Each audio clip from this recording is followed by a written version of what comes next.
Le point numéro 4, et c'est Jean-Yves Galliard. Convention, vous m'entendez ? Oui. Convention de coordination entre la police municipale de Saint-Patu et les forces de sécurité de l'État.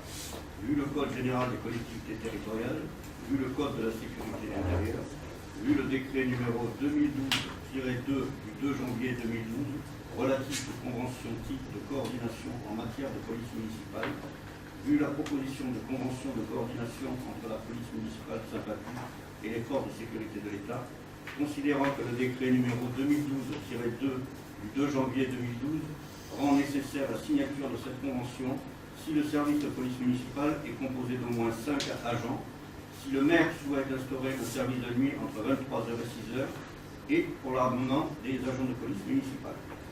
Considérant que la signature de cette convention pour une durée de 3 ans renouvelable a pour objet notamment de définir les rôles respectifs de la gendarmerie et de la police municipale, ainsi que les modalités de coordination, réunions mensuelles, opérations menées en commun, échange et partage d'informations entre ces services sur le territoire communal. Vu l'exposé du rapporteur, le conseil municipal, après en avoir délibéré, approuve la convention de coordination annexée à la présente délibération, autorise monsieur le maire à signer la convention entre sa police municipale et les forces de sécurité de l'État. Alors, elle vous a été transmise avec la convention. Alors, on va faire deux précisions. Nous, ça nous concerne sur deux choses. Tant que cette convention n'est pas en place, puisque normalement, il faut une police municipale de 5, ce qui n'est pas notre cas, donc on pourrait se dire qu'on n'en a pas besoin et que c'est superflu. On a simplement deux problématiques qui sont dans les attendus, qui sont l'armement des agents de police. Alors, quand on parle d'armement, on ne parle pas des pistolets et des armes létales.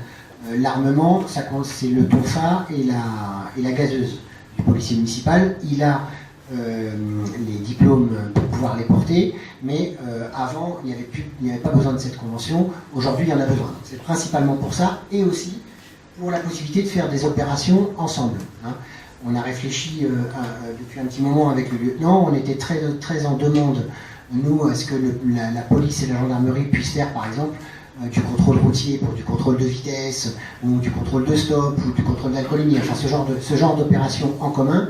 Pour que ça puisse se faire, il n'y a aucun problème pour que ça se fasse, il faut juste que cette convention soit remise à l'ordre du jour. Donc elle avait existé il y a très longtemps et elle était tombée un peu en désuétude. C'est pour ça qu'on l'a réactivée avec le lieutenant Grosso et qu'on vous la propose ce soir.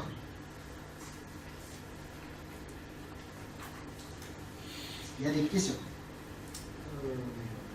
Oui. Actuellement, nos policiers municipaux sont-ils équipés d'armes? Le tonfa et la gazeuse pour le policier municipal, pour le chef de police municipale qui en a les diplômes. D'accord. Pour les deux ASVP, il n'y a pas d'armement. Et il n'y en aura jamais tant qu'ils sont ASVP. Ah bah, tant qu'ils sont SVP, je ne veux pas dire de bêtises, mais de mémoire, il n'y a pas de possibilité d'armement prévu, puisque ça passe par une accréditation de toute façon, et c'est une demande auprès du préfet qui n'est pas forcément, donnée en plus. C'est pas parce que j'ai envie de le faire que le préfet l'autorise derrière. Il y a toute une enquête, etc. Et il n'y a pas d'envie actuellement de il n'y a pas plus d'envie que ça actuellement. C'est pas la question de ce soir. Après, c'est peut-être un débat auquel qu'on pourrait entamer un jour ou l'autre, mais c'est pas la question. Et l'utilisation éventuelle des armes, elle est régie à des restrictions, je pense au niveau des écoles, par exemple, mais certainement d'autres restrictions qui ne viennent pas à l'esprit. Par exemple, qu'il n'y ait pas forcément des armes en circulation. Alors, aujourd'hui, il a le tonfa et la gazeuse. Il a les diplômes et les formations pour cela, dans lesquelles sont distillées les modalités d'utilisation. C'est très encadré. Il y a un certain nombre de situations dans lesquelles, alors je ne peux pas vous les détailler parce que je suis un formateur tonfa, mais voilà, il y a des conditions d'utilisation qui sont régies par les règles comme tout niveau d'armement, que ce soit un bâton de défense ou même une arme létale, quoi. Il y a un certain nombre de conditions qui doivent être respectées dans l'utilisation, et il subit les recyclages, je crois que c'est annuel ou ça doit être biannuel, c'est tous les ans ou tous les 2 ans, il a 2 ou 3 jours de recyclage pour revalider l'autorisation de son port d'armes, puisque c'est quand même un port d'armes. J'ai fait moi une demande de port d'armes, mais armes en catégorie. Dans cette catégorie-là, il y a les tonfas et les gazeuses. Il n'y a pas du tout les armes à feu. Par exemple. Si cette convention n'est pas actée ce soir, quelles en sont les conséquences? S'il n'y a pas de convention, il ne peut pas porter d'armement et on ne peut pas faire d'opération conjointe pour ce qui nous importe. Parce que derrière. Comment? Parce qu'il y a déjà une convention. Là, on est sur un renouvellement de la convention. Elle existait déjà, mais elle arrivait à terme.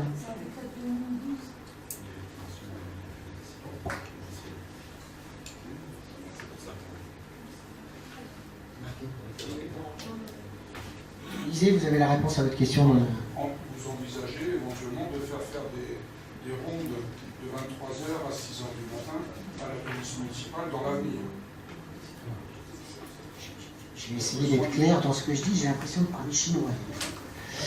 Je viens de dire que les deux points qui nous concernaient dans les différentes choses, la convention, c'est une convention type, d'accord, que la préfète nous envoie et qui régit la réglementation entre les polices municipales et les forces de gendarmerie en zone gendarmerie et de police en zone police.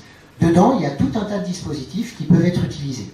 Je vous ai dit tout à l'heure, et je l'ai stipulé en explication, que les deux seules choses pour lesquelles on passait cette convention et qui nous importaient au jour d'aujourd'hui par rapport aux missions de notre police municipale d'aujourd'hui, c'était le fait de l'histoire du port d'armes pour qu'il puisse continuer à porter son tonfin et sa gazeuse, et les éventuelles mises en place d'opérations communes.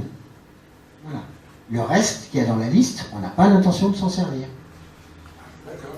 Voilà. La question que je vous ai posée, c'était dans l'avenir, plus ou moins lointain, de 23h à 6h. Non, la convention permet de le faire. La convention permet de le faire. Pour faire du 23h 6h pour faire du 23h 6h du matin, on l'a déjà dit. Il faut avoir. Non, mais au bout d'un moment, il y a des fois, je ne comprends pas les questions. Pour faire du 23h 6h du matin, c'est ce qu'on a déjà expliqué. Les polices municipales qui font la nuit, c'est parce qu'elles font déjà la journée. Donc, quand vous faites la nuit en plus de la journée, ça veut dire que vous tournez en 2-8 ou en 3-8. Ah bah il faut 21 policiers municipaux. Oh, pardon. Donc vous avez la réponse. On en a un plus 2 ASVP. On en a un plus 2 ASVP, il nous en faudrait 21. Donc je pense que voilà, vous avez, dans l'explication, il y a la réponse à la question. On n'en fera pas et c'est pas possible. Moi, ce que je dis, c'est d'au moins 5 agents. C'est pour ça que je me reporte par rapport à ce que je dis.